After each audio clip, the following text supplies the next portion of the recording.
السلام عليكم. أحلى متابعين، يا رب دايما تكونوا بخير وبسلام. اللهم صل وسلم وبارك عليك حبيبي يا رسول الله. أسماء وتجربتي بنفسي. تعالوا نجرب مشروعنا مع التسالي. التسالي الترمس والحمص. الحمص طبعا الحباية الصغيرة، والترمس الحباية الكبيرة اللي لونها أبيض زي ما احنا شايفين. أول حاجة طبعا هنغسل كل الحاجات الحلوة دي مع بعض. مشروع مربح جدا، وخصوصا في الأيام طبعا الحلوة اللي احنا فيها دي، أيام العيد. ما بياخدش مننا أي وقت خالص.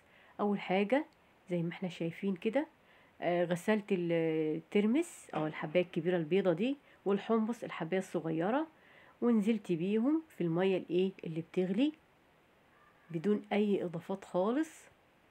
هنعصر بس نص ليمونة أهو. لسه أنا عايزة بس المية تغلي معايا كده. خلاص غليت معانا المية. أطفي البوتاجاز واروح جايبة، اروح مغطية الحلة، وبعد كده اجيب نص ليمونة واروح عصراها، واسيب القشرة زي ما هي، مفيش اي مشاكل. وخلاص على كده اغطي الحلة واسيبها لحد ما تبرد تماما.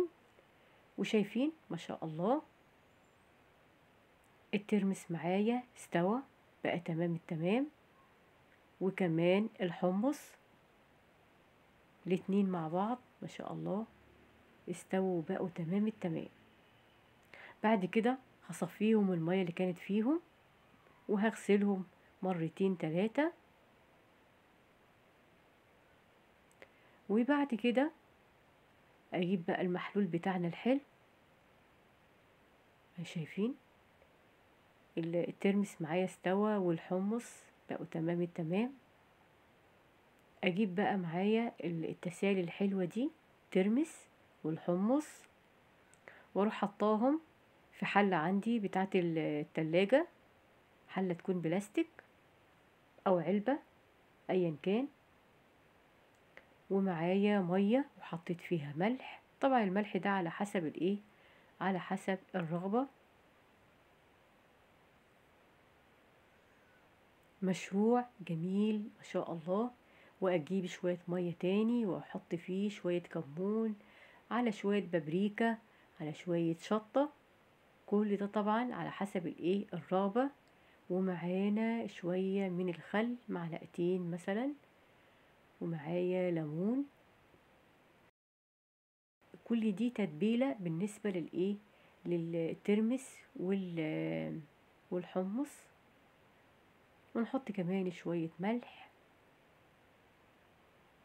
بعد كده ناخد شوية من الترمس والحمص. ايه رأيكم بقى في المشروع الجميل البسيط اللي احنا شايفينه؟ طبعا ده اكل المصريين، لازم في العيد ناكل ترمس وحمص وحلوة طبعا اللي هي الخضرة دي الجميلة. كل سنة وانتم طيبين. لو وصلت لحد هنا ما تنسوش تشتركوا في القناة. يا رب اللي يشترك في القناة ربنا يكبر بخاطره، وإن شاء الله كده ربنا يجعله عيد سعيد علينا وعليكم وعلى كل المسلمين.